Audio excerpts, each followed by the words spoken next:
Disclaimer: video audio ini dibuat untuk memberikan knowledge tentang buku yang ingin Anda beli. Kami sarankan Anda untuk membeli buku asli dari toko online ataupun offline. Di channel ini kami memberikan pengalaman baru pada Anda membaca dengan pendengaran. Jangan lupa untuk subscribe, like, dan request buku yang ingin kami bacakan di kolom komentar. Teruslah mencari ilmu dan selamat mendengarkan. Chapter 2. Keep the Customer. Ada sebuah keluarga yang memelihara anjing di rumahnya. Setiap sang ayah pulang ke rumah, anjing tersebut langsung menjilat-jilat tangannya dan minta diajak bermain. Sang ayah yang sudah merasa lelah karena seharian bekerja, seringkali tidak menggubris ajakan bermain dari anjingnya dan memilih untuk langsung istirahat.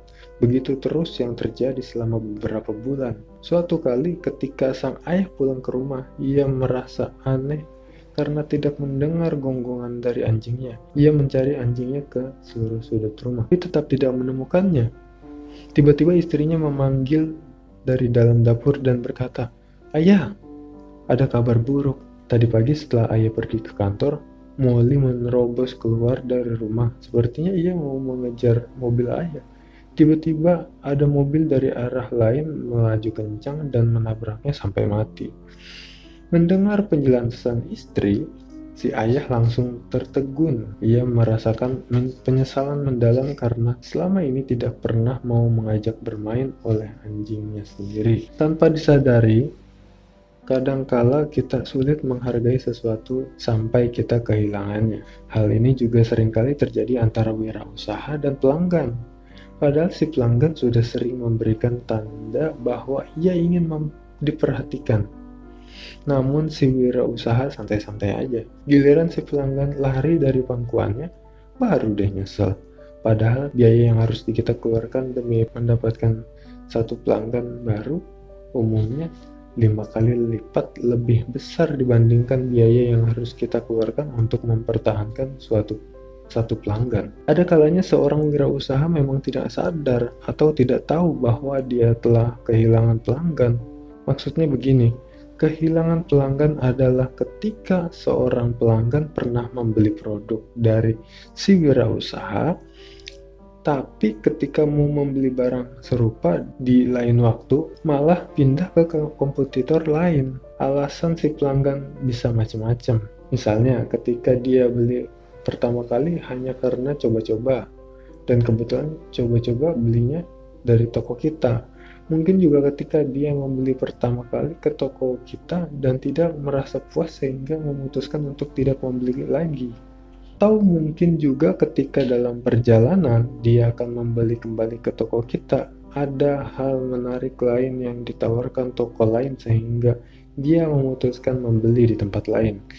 Dan masih banyak 1001 alasan lainnya yang mungkin terjadi. Kalau kita kehilangan seorang pelanggan, berarti kita kehilangan pendapatan potensial yang mungkin akan dia berikan kepada kita 1 tahun ke depan, 10 tahun ke depan, dan bahkan seumur hidup. Tiap bulan, Anton rutin mencukur rambut di salon. Tiap kali mencukur rambut, ia membayar 25.000. Jika dihitung dalam 1 tahun, maka pendapatan kepada salon tersebut 300.000. Kalau karena suatu alasan ia pindah tempat cukur, berarti salon tersebut kehilangan 300.000 per tahun selama sisa umur si Anton. Perlukah kita pusing mencari tahu 1001 alasan tersebut? Jawabannya perlu. Setelah sukses mendapatkan pelanggan, maka pertanyaan selanjutnya yang muncul adalah bagaimana cara saya mempertahankan pelanggan? Tujuan dari mempertahankan pelanggan adalah supaya mereka mau menggunakan produk dengan frekuensi yang lebih sering, lebih banyak. Ujung-ujung pelanggan tadi terikat dan menjadi loyal kepada kita. Enak kan? Dengan kata lain, yang membuat pelanggan bertahan pada kita adalah loyalitas mereka. Banyak cara yang bisa dilakukan untuk mempertahankan pelanggan supaya jadi loyal. Untuk bisnis UKM, saya pikir 5 cara di bawah ini paling sesuai dan mudah diaplikasikan. yaitu membership, point reward, special discount, exclusive offering, group buying. Marki khas, mari kita bahas. 1. Membership. Buatlah kartu anggota. Melalui kartu anggota, kita dapat menawarkan berbagai variasi dari program loyalitas, entah berbentuk sistem poin atau diskon atau kombinasinya. Kartu anggota itu sendiri dapat menjadi akses awal bagi seorang wirausaha untuk lebih mengenal pelanggannya, sehingga di kemudian hari mampu memberikan produk dan pelayanan yang lebih sesuai dengan keinginan pelanggan-pelanggannya. Toko-toko retail besar seperti Matahari dan Metro juga melakukannya. Matahari mengeluarkan kartu Matahari Card atau MCC, sedangkan Metro mengeluarkan Metro Your Card. Pemberian kartu anggota dengan berbagai macam manfaat yang terkandung di dalamnya memang terbukti membuat seorang pelanggan agak sayang kalau tidak membeli ke tempat semula. Malah pada awal tahun 2009, Departemen Perdagangan meluncurkan program katalog dan kartu diskon produk usaha kecil menengah atau UKM. Program yang digagas oleh Pusat Dagang Kecil Menengah (PDKM) tersebut merupakan media promosi untuk memperluas pemasaran dan menggalakkan pemakaian produk dalam negeri.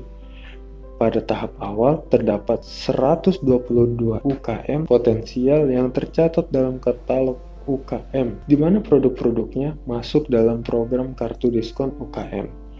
UKM tersebut terdiri dari 34 unit usaha produk pangan, 4 unit usaha spa dan herbal, 66 unit usaha batik atau kerajinan dan alas kaki, 7 unit usaha perhiasan, dan 9 unit mitra usaha pusat dagang kecil dan menengah.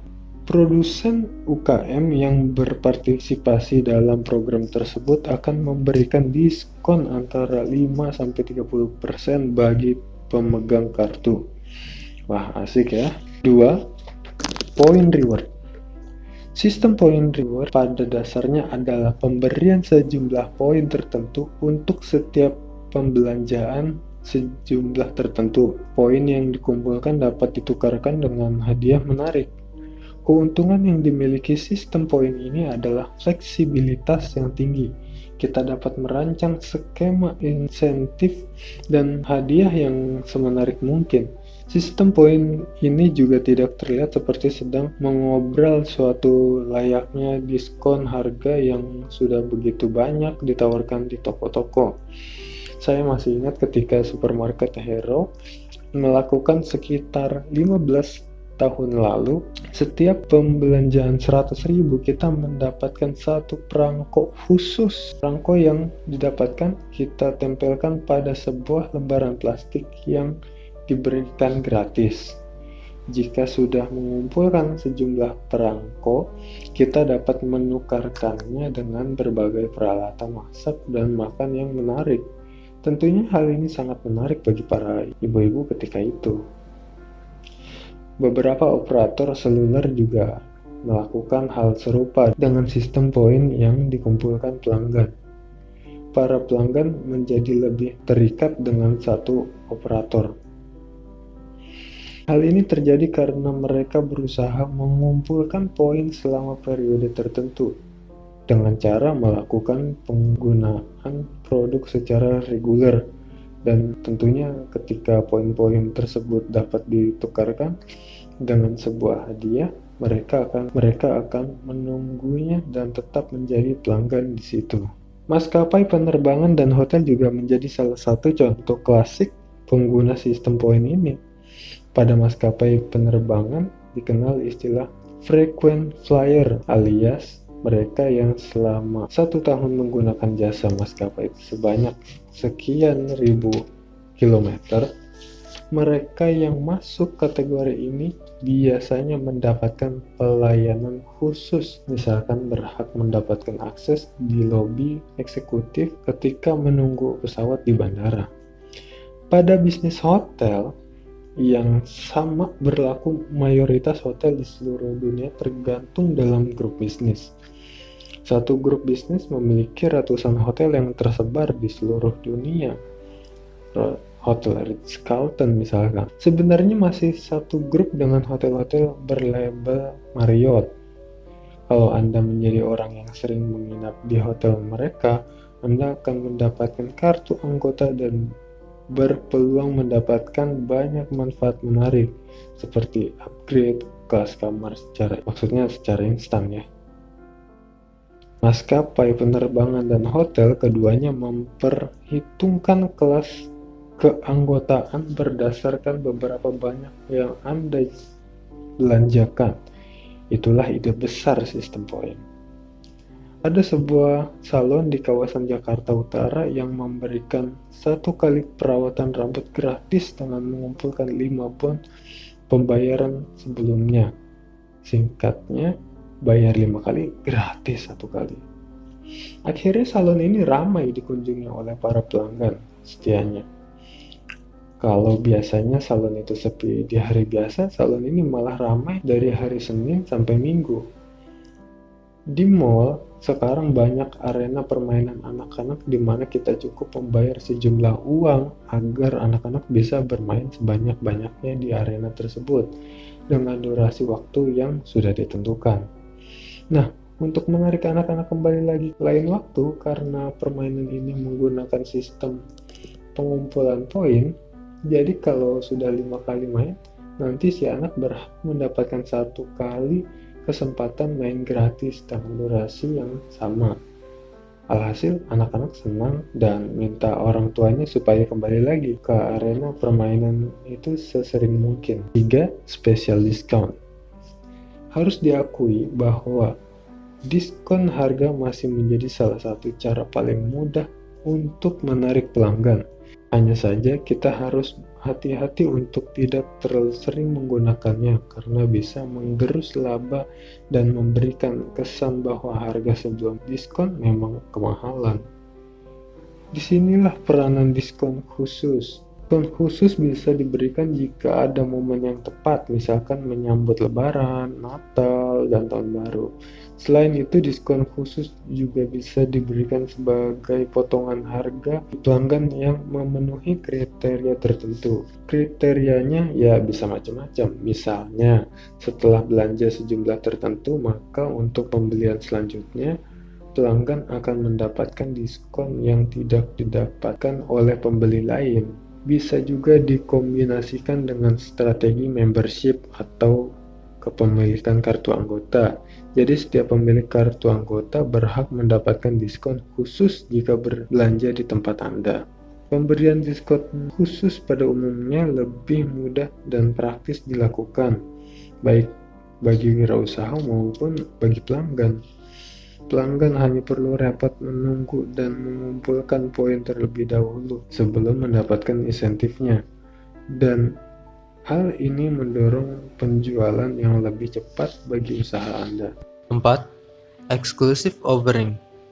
Penawaran khusus selalu jadi jurus ampuh untuk membuat perbedaan antara pelanggan lama dan pelanggan baru. Saya jadi ingat seorang teman yang membuka butik di salah satu pusat perbelanjaan di Jakarta. Setiap ada barang bagus baru masuk ke tokonya, ia tidak langsung memajang di manekin. Hal pertama yang harus ia lakukan adalah menghubungi para pelanggannya. Kenapa? Pertama, pelanggan akan merasa tersanjung karena mendapatkan hak istimewa untuk melihat pertama kali secara psikologis. Secara psikologis, ini akan membuat keinginan membeli jadi lebih besar.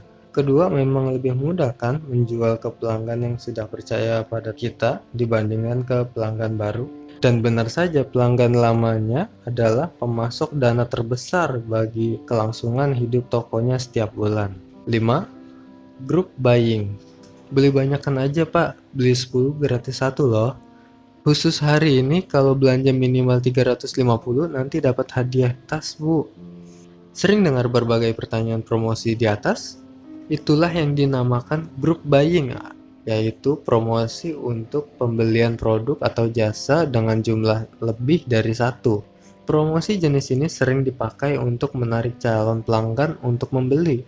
Tapi bagaimana seandainya Anda memberikan promo lebih khusus untuk pelanggan yang sudah pernah membeli di tempat Anda? Misalnya kalau calon pelanggan setiap pembelian 400.000 akan mendapatkan voucher 20.000, tapi untuk pelanggan lama bisa digabungkan dengan penggunaan kartu anggota atau membership. Vouchernya 50.000. Wah, mereka pasti merasa senang karena diperlakukan spesial oleh Anda. Kali ini pasti kembali lagi ke toko atau tempat dagang Anda. Tipe lain dari group buying adalah pembelanjaan barang yang dilakukan lebih dari satu orang. Misalnya, pelanggan yang mengajak berbelanja 3 orang temannya akan mendapatkan diskon khusus. Nah, dari situ Anda bisa mendapatkan data pelanggan baru dan referensi pelanggan sendiri. Ada salon khusus wanita di Jakarta yang menawarkan hal serupa. Kalau pelanggan berhasil membawa temannya datang yang belum pernah datang sebelumnya, maka ia akan mendapatkan harga khusus. Jelas pelanggannya tertarik dong. Karena biasanya wanita memang lebih suka mengajak teman-temannya pergi ke salon bersama. Oke, kita lanjut. Oke, sekian audiobook di bab ini. Sebelum kita lanjut, Catatlah poin-poin penting pada buku ini dan actionlah sesegera mungkin jika diperlukan. Bantu kami untuk melayani pendengaran Anda dengan cara subscribe, like, dan request buku yang ingin kami bacakan di kolom komentar. Salam dari kami dan teruslah mencari ilmu.